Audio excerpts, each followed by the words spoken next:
મુંબઈ કોનું? આ સવાલનો જવાબ હવે સ્પષ્ટ થઈ ગયો છે. બીએમસી એટલે કે દેશની સૌથી ધનિક મહાનગરપાલિકામાં જંગમાં ભાજપે જે રીતે વિજયકૂચ કરી છે તેનાથી મહારાષ્ટ્રનું રાજકારણ પલટાઈ ગયું છે. પણ આ જીત પાછળ સૌથી મોટું અને મજબૂત પરિબળ કયું? તો તેનો જવાબ છે ગુજરાતી મતદાર અને ઉત્તર ભારતીય મતદારો. ત્યારે ભાજપે કેવી રીતે આ મતદારોને સાધ્યા અને કેવી રીતે વિજય મેળવ્યો જોઈએ આ रिपोर्ट में। और महाराष्ट्र में प्रधानमंत्री मोदी जी ने जो विकास और विश्वास की राजनीति शुरू की है उसका ये विजय है। जो आंकड़े सामने आ रहे हैं वो झूठे हैं कि ये दल एक दूसरे से ये कह रहे हैं कि मिलो न तुम तो हम घबराएं, मिलो तो आंख चुराएं, हमें क्या हो गया। जो ઢોલ નગારાના તાલે થઈ રહેલી આ ઉજવણીની તસવીરો મહારાષ્ટ્રના જુદા જુદા શહેરોની છે. દેશની સૌથી અમીર ગણાતી મ્યુનિસિપલ કોર્પોરેશન બીએમસી સહિત 29 કોર્પોરેશનની ચૂંટણીના પરિણામ પર માત્ર મહારાષ્ટ્ર જ નહીં પરંતુ સમગ્ર દેશની નજર હતી. આ ચૂંટણીમાં ભાજપના ગઠબંધને ઠાકરે બ્રધર્સને પાણી પીવડાવી દીધું છે.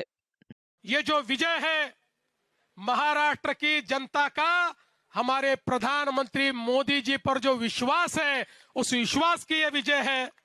इस देश में और महाराष्ट्र में प्रधानमंत्री मोदी जी ने जो विकास और विश्वास की राजनीति शुरू की है उसका ये विजय है।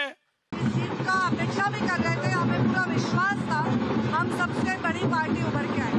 जो आंकड़े सामने आ रहे हैं वो झूठे हैं।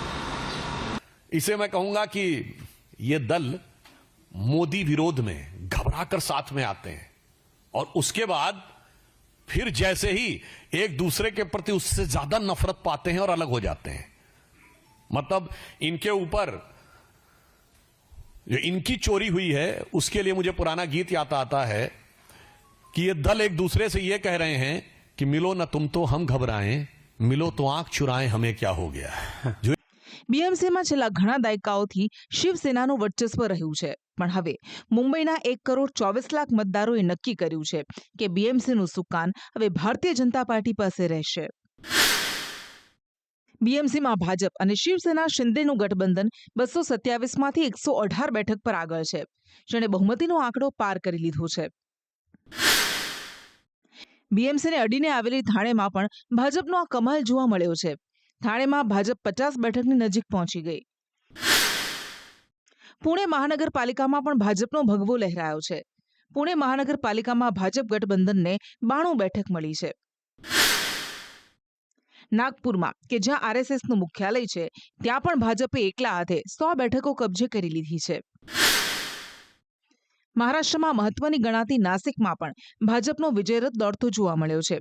ભાજપે નાસિકમાં 71 બેઠકો કબજે કરી છે. જોકે આ બધામાં સૌથી રસપ્રદ ચૂંટણી બીએમસીની હતી. બીએમસીની ચૂંટણીમાં ભાજપનો શાનદાર દેખાવ રહ્યો અને તેમાં કિંગ મેકરની ભૂમિકા ગુજરાતી મતદારોની હતી. મુંબઈમાં ગુજરાતી પાવર કેટલો છે તેની વાત કરીએ તો મુંબઈમાં ગુજરાતીઓની વસ્તી અંદાજિત 20થી 22% જેટલી છે, જે 60થી 70 બેઠક પર નિર્ણાયક ભૂમિકામાં છે. અને ત્યાં ચૂંટણીમાં દેખાયું કે ગુજરાતી બહુલ વિસ્તારોમાં ભાજપનો સ્ટ્રાઇક રેટ 80%થી વધુ રહ્યો. જે શિવસેના ઉદ્ધવ ઠાકરે જૂથે મરાઠી અસ્મિતાના નામે ગુજરાતીઓને ટાર્ગેટ કર્યા હતા, તેમને મુંબઈના આ જ મતદારોએ જડબાતોડ જવાબ આપ્યો છે.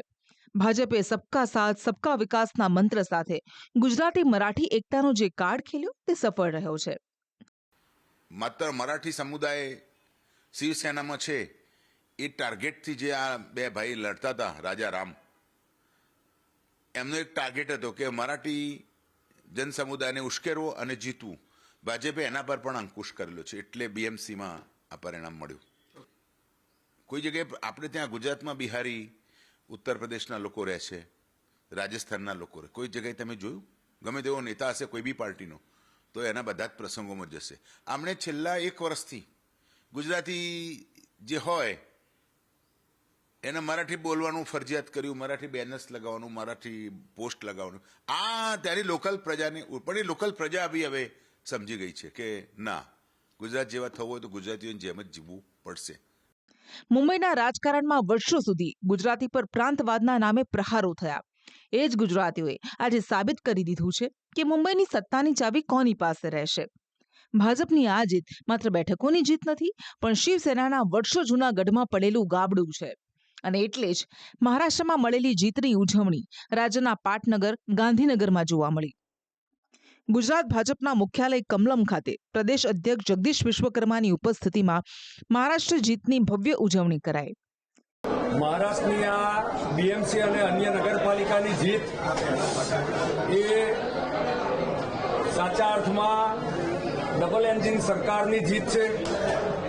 સાચા અર્થમાં નરેન્દ્રભાઈ મોદીનું નેતૃત્વ અને મહારાષ્ટ્રમાં દેવેન્દ્ર ફડણવીસના નેતૃત્વની જીત છે. બીએમસીની આ ચૂંટણીના પરિણામોએ માત્ર મુંબઈ નહીં, પણ આવનારી વિધાનસભાની ચૂંટણીઓ માટે પણ રસ્તો સાફ કરી દીધો છે. જે રીતે મહારાષ્ટ્રની ધરતી પર ગુજરાતી મતદારોએ ભાજપના કમળને ખીલવ્યું છે, તેણે સાબિત કરી દીધું છે કે મુંબઈના વિકાસના એન્જિનમાં ગુજરાતીઓનું ઈંધણ સૌથી મહત્વનું છે. બ્યુરો રિપોર્ટ, સંદેશ ન્યૂઝ.